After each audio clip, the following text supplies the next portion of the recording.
This individual says, my wife is also a Catholic therapist and asks, how should a therapist respond when a client requests to be addressed with they, them pronouns or expresses confusion about gender and sexuality?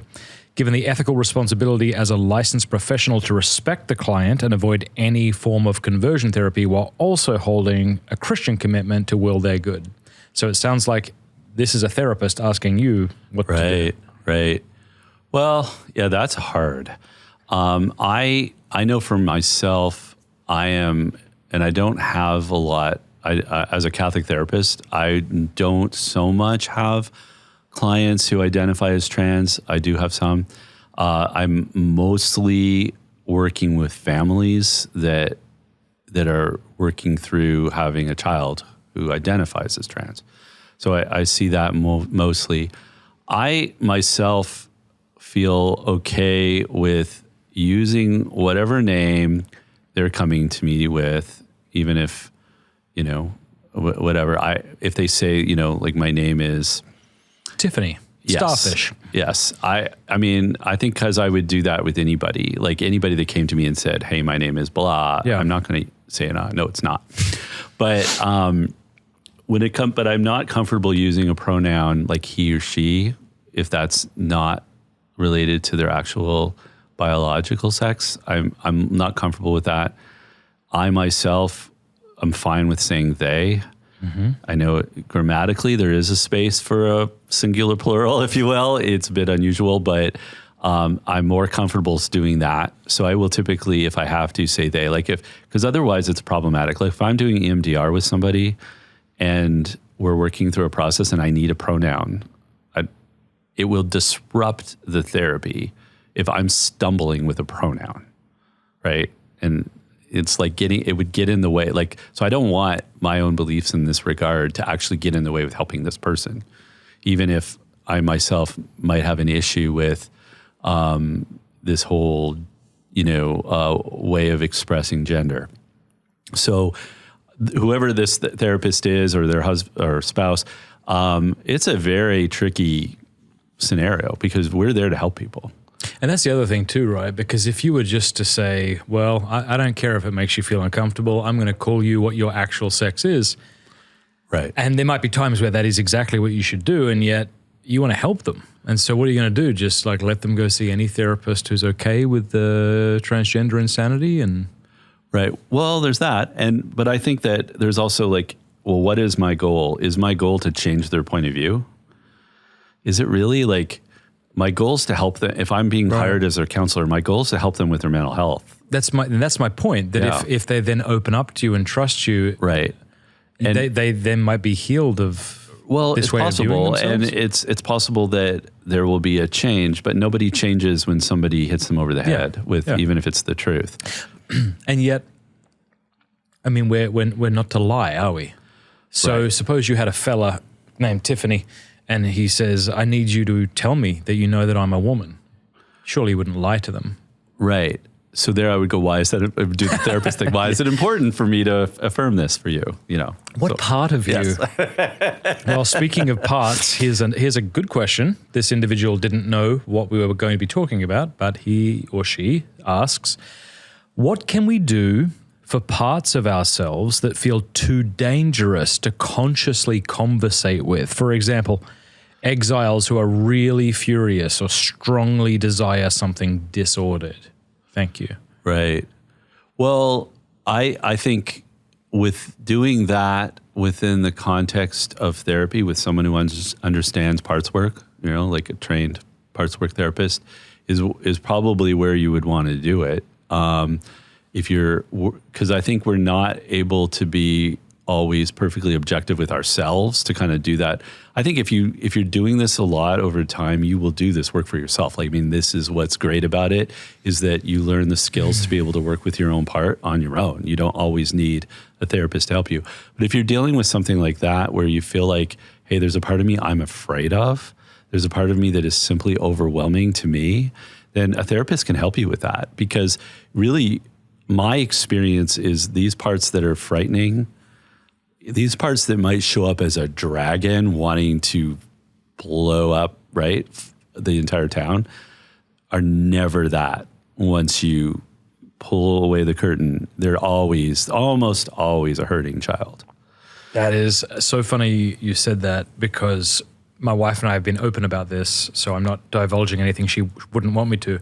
She went through some tremendous healing last year, I would say, where she really felt like if she looked at this thing, it would destroy everyone. And she even said it to me in a way that was so dramatic that I tried not to laugh, like, it will destroy you and the kids. I'm like, should be fine, I think. Yeah. But to her, the warfare, it seemed to me, that was going up against her heart to keep her caged and locked.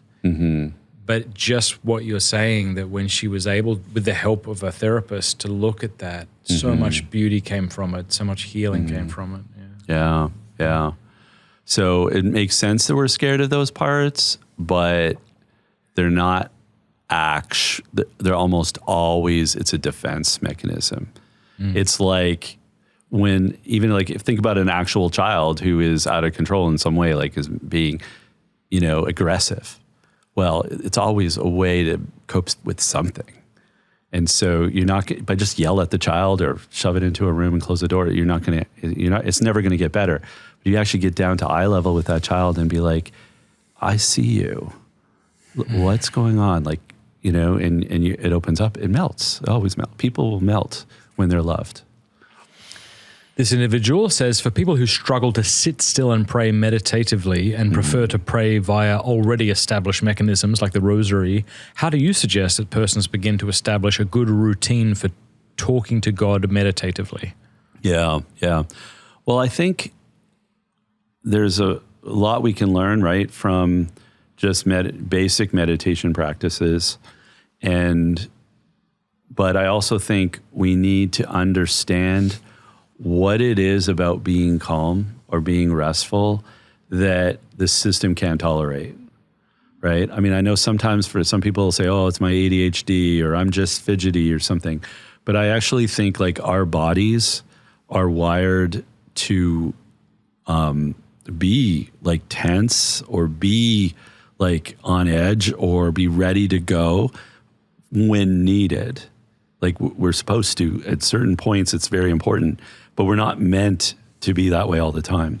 So if you find you're always restless, then it really is worth exploring, I would say again with the therapist, but exploring what that is, right? Because there's some reason that deep within, I think I'm unsafe if I am calm. And often to me, that is early childhood trauma, early as in year 0, maybe even in the womb to 2, because it's that time when we learn about safety. It's when we learn about that we can be loved without words, right? Because there's no words. We can experience this deep calm and this deep safety. And when that's threatened, it's almost like the body, the regulatory system in the body, the nervous system is offline. And so there are ways to be able to help reintegrate that, to be able to experience calm and safety, that our emotions don't have to always be overwhelming us. And there are ways that you do that can help a person. I really am moved. I've been moved a lot by the work of this I think he's a neurologist or something, passed away now, but who worked on emotion in all mammals. He's not a Christian or anything, but his work on what emotions are not learned by all mammals. So fear is one of them, right? And so if fear, when you're a baby, nobody has to teach you to be afraid, right? And so you're just afraid, but somebody has to teach you how to, that fear is helpful, because when you're attacked by a lion, you need to be fearful, but you don't need to be fearful all the time, that when you're in trouble, somebody will come. And so when people learn at an early age, nobody will come, then it's like their fear response is incessant. Whoa, that's profound. Mm-hmm. You mentioned that between 0 and 2, how do we know that? Sometimes I feel a little paralyzed when people tell me that a lot of our trauma or something comes from pre-verbal ages, and you think, oh gosh, it sounds like we're all just going to be screwed up until purgatory then. Well, I mean, I think we know, for example, in babies that are raised in orphanages, right? That were not given proper care in those first months of life. And they have like what's called often reactive attachment disorder. So they're unable to attach with adults. So even if, they get adopted at one by a loving family, it's like their system, they can't receive anymore because they never received. God. Yeah, it's heartbreaking. It's very, very, not impossible, excuse me, not impossible, but very difficult to treat. Very challenging because it's a core early level trauma. It makes me think of how disordered the push to make women go to work is too. Well, right. And you think these first, even if you want to just these first few years, you've got this little child.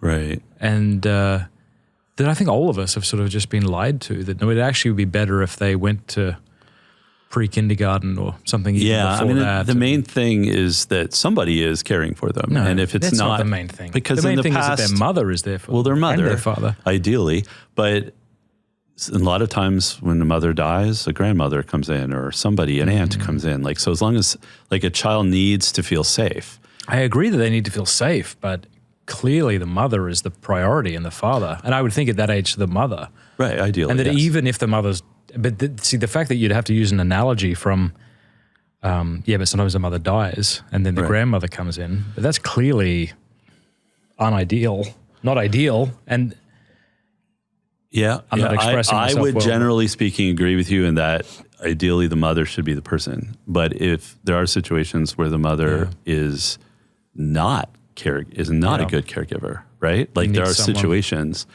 where like I've worked with people whose mothers didn't want them or who are very distracted or who are preoccupied with something else. So in that case, they might be better off with an aunt or a nanny even over a distracted, disinterested mother. Yeah. So, but yes, normally, ideally, it's the mom. But it's just sad to me that we've created, you're talking about structures of sin. We've created a society in which we've made it seem like the best possible thing. And maybe this isn't everywhere, but I think growing up, I felt that in the air that like mom and dad are working and you actually get a great kickstart to life because as a 1-year-old, you get to go to this place that has all these electronic toys and colors and flashing things. Right. Yeah, no, okay, I hear what you're saying. Yeah, ideally there's a lot of nurturing and it's in the home and it's with the parents and the mother is the primary care. And that's the ideal, yeah. Thanks very much for watching that clip. You can click the link below if you want to watch the full interview, and don't forget to like and subscribe to the channel.